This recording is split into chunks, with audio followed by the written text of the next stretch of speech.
میں دعوے سے کہتا ہوں کہ آپ میں سے جن لوگوں کے گھروں میں بلیاں نہیں ہیں تو اس ویڈیو کو دیکھنے کے بعد آپ بھی اپنے گھروں میں بلیاں لے آئیں گے۔ حضرت محمد صلی اللہ علیہ وآلہ وسلم بلیوں کے متعلق ایک پراسرار سچائی جانتے تھے۔ اس سچائی کو اس ویڈیو میں ہم جانیں گے۔ لیکن کیا آپ نے کبھی اس مخلوق کے عجیب و غریب طرز عمل کے بارے میں سوچا ہے کہ بلیوں میں بلا کی مہارت ہوتی ہے؟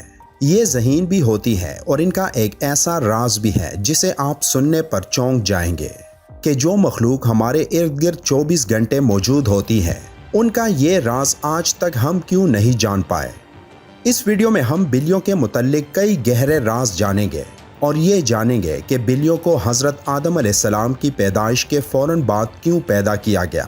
تو اگر آپ جاننے کے لیے تیار ہیں تو شروع کرتے ہیں۔ ایک سٹڈی کے مطابق بلیوں میں ایک خاص طاقت ہوتی ہے جو کسی اور جاندار میں نہیں ہوتی۔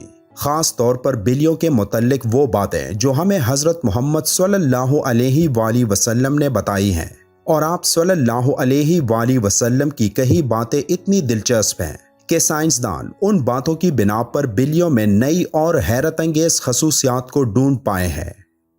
آج کے دور میں سامنے آنے والی یہ باتیں آج سے 1400 سال پہلے آپ صلی اللہ علیہ وآلہ وسلم نے بتائی اور جنہیں آج سائنس درست ثابت کر رہا ہے۔ اسلامی تعلیمات کے مطابق حضرت آدم علیہ السلام کے بعد 2 جانداروں کو اللہ نے پیدا فرمایا، ایک سانپ اور دوسری بلی۔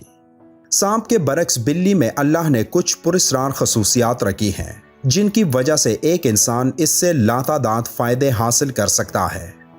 سائنسی اعتبار سے گھر میں بلی پالنے کا ایک بڑا فائدہ ہے، وہ یہ کہ بلیوں کو انسانی لمس بے حد پسند ہوتا ہے اور انسان بھی اس سے محظوظ ہوتا ہے۔ ماہرین کے مطابق بلی کے لمس میں اللہ نے ڈپریشن کے مرض کا علاج رکھا ہے۔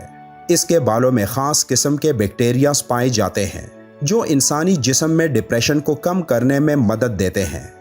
بلیوں کے بارے میں سب سے حیرت انگیز بات کا ذکر ہم آگے کرنے والے ہیں، لیکن اس سے پہلے ہم یہ جاننے کی کوشش کرتے ہیں کہ حضرت محمد صلی اللہ علیہ وآلہ وسلم نے بلیوں کے متعلق کیا فرمایا تھا۔ کئی تاریخی کتابوں میں ایک بلی کا ذکر آتا ہے جس کا نام معزہ تھا۔ کئی مسلمان سکالرز کے مطابق معزہ حضرت محمد صلی اللہ علیہ وآلہ وسلم کی پسندیدہ بلی تھی۔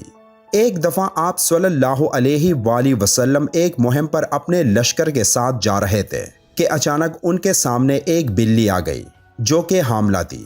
آپ صلی اللہ علیہ وآلہ وسلم نے اپنے پورے لشکر کا رخ دوسرے راستے پر موڑ لیا تاکہ اس بلی کو تکلیف نہ پہنچے، اور ایک صحابی کو اس بلی کی دیکھ بھال پر مامور کر لیا اور حکم دیا کہ جب تک یہ بلی بچے کو جنم نہ دے تب تک وہ وہی رہے۔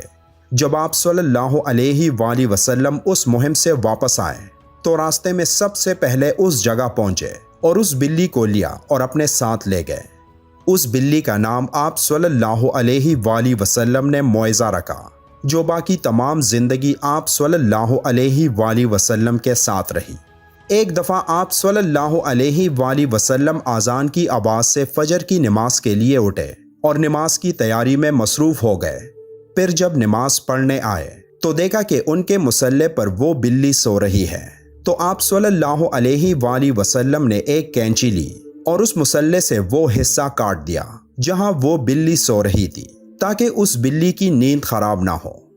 احادیث میں اس معزہ بلی کا ذکر کہیں نہیں ملتا، لیکن کئی تاریخی کتابوں میں اس کا ذکر موجود ہے۔ ایک حدیث کے مطابق حضرت محمد صلی اللہ علیہ وآلہ وسلم نے بلیوں پر ظلم و تشدد کرنے اور قتل کرنے سے منع کیا ہے۔ ایک دن حضرت ابو ہریرہ رضی اللہ تعالیٰ عنہ کہیں جا رہے تھے کہ آپ رضی اللہ تعالیٰ عنہ نے دیکھا کہ گرمی کی شدت سے ایک بلی دیوار کے ساتھ چمٹی ہوئی ہے، تو انہوں نے اسے اٹھا کر گرمی سے بچانے کے لیے اپنی آستین میں چھپا لیا۔ انہوں نے محمد صلی اللہ علیہ وآلہ وسلم کو بتایا کہ کیوں انہوں نے ایسا کیا، تو حضرت محمد صلی اللہ علیہ وآلہ وسلم نے کہا کہ ایک عورت کو اس لیے جہنم سے بچا لیا گیا کیونکہ اس نے ایک پیاسی بلی کو پانی پلایا تھا۔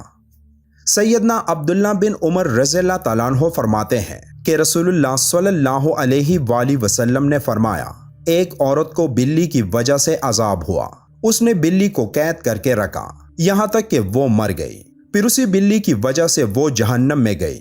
جب اس نے بلی کو قید میں رکھا تو نہ کھانا دیا، نہ پانی، اور نہ ہی اسے آزاد کیا تاکہ وہ خود کیڑے مکوڑے کھا کر گزارا کر لیتی۔ یعنی اس نے بلی کو تڑپا تڑپا کے مارا تھا، اس لیے وہ جہنم میں گئی۔